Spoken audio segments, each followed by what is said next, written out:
I've set this up, ladies and gents, so that this sheep photobombs me. Not by accident, but on purpose. I like to do things on purpose. I like to be directional, you know? And I also like to be motivated by what matters. There have been many cataclysmic events that have happened recently, and I don't think I've quite absorbed them fully yet. I believe that we're all in a bit of a collective state of shock, in fact. And I have to confess, what I find particularly vulgar is how people are pick-pulling to be at the centre of attention so that their version of events is the one that is acknowledged as the truth. And I just think, can't we have a bit of dignity? Can't we have a little bit of class and sophistication? Because my feed is significantly occupied with people posting nice photographs from, you know, the 1950s and the 60s and 70s. And we know that politically and culturally there were lots of different things going on at that time. And we know that a lot of it led to the positions that we're in now. But there was a grace and a stillness, in fact, with how people lived. They weren't frantically racing around, but neither were they idle and unproductive. They got things done. And we have a history of that. There's a lot of national sentiment rising that I think collectively the reason we're in such shock over, obviously, things like Charlie Kirk and Lady Irina on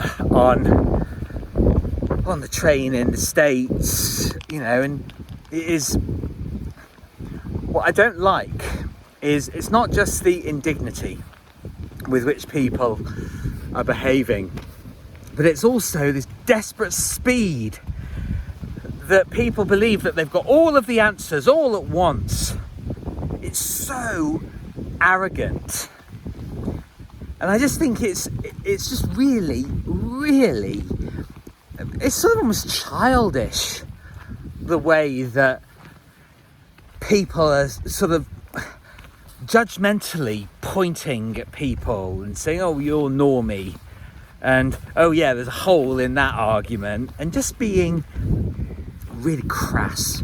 I'm using lots and lots of adjectives here, but I think we have lost this sense of propriety, you know, just walking around with a little bit more poise, learning to be a bit more discerning.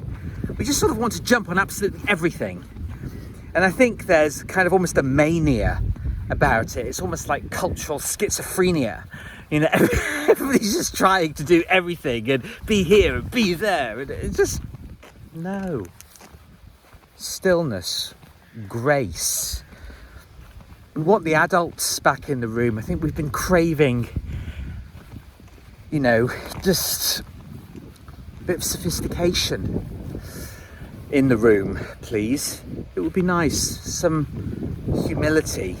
And humility doesn't mean being weak. It doesn't mean being lowly, or down scraping on the floor for other people's crumbs. It just means acknowledging that we don't know everything yet.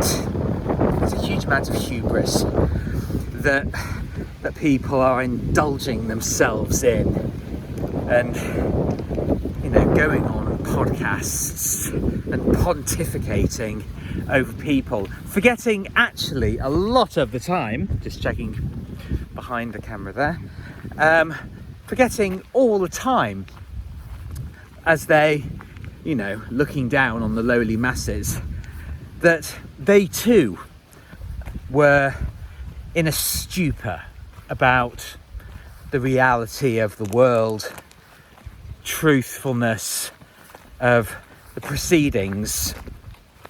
I just think we need to restore a sense of balance and start actually working together.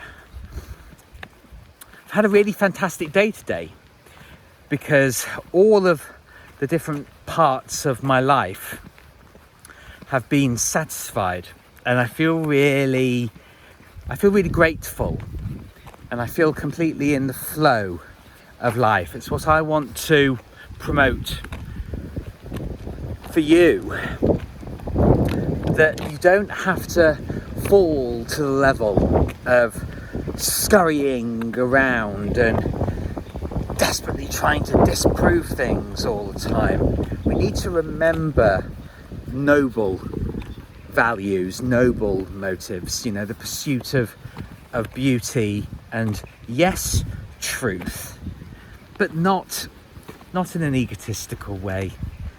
We're better than that, you know? And with everything that's happened recently, all these political assassinations, it's just sort of this sense of mass shock that has led to, I think we can call it 1 million people marching in London for the Unite the Kingdom rally. And what I'm really feeling, that because of this great day that I've had, is actually a sense of doingness, you know, a sense of imperfection. There's adventure in not knowing exactly where you're going and working together rather than creating more division. This is what I don't understand. The default position of people, from whichever angle they're approaching, it seems to be a need to criticize others rather than being compassionate and understanding.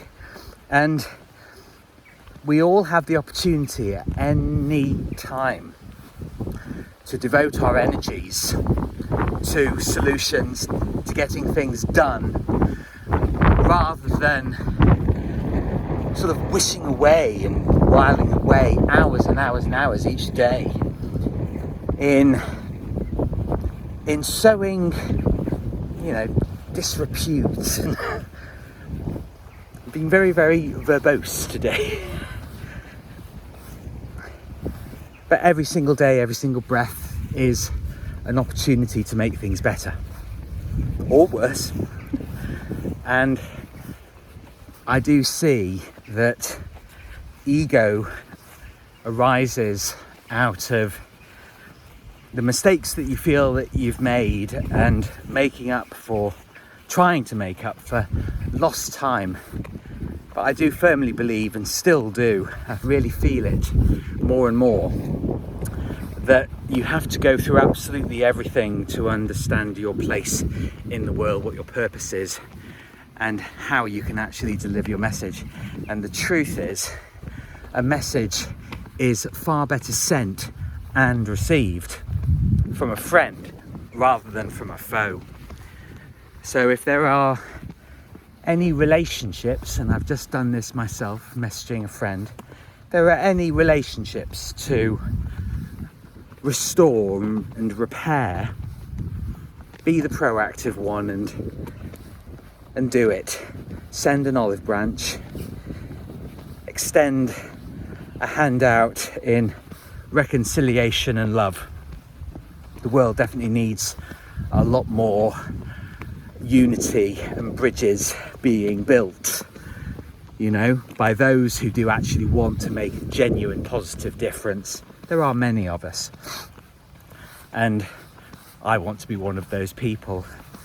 So I will ask you to like and subscribe, and to share this video, to spread this very, very important message at this incredibly tumultuous time, my friends.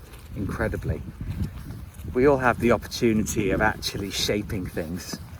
It's so exciting, it's so powerful, and we have all the technology at our feet, at our fingertips, imagined up by total geniuses, whoever and wherever they're from. Let's use it to spread powerfully positive messages and be powerful and positive people. Ciao for now, and see you on the next video.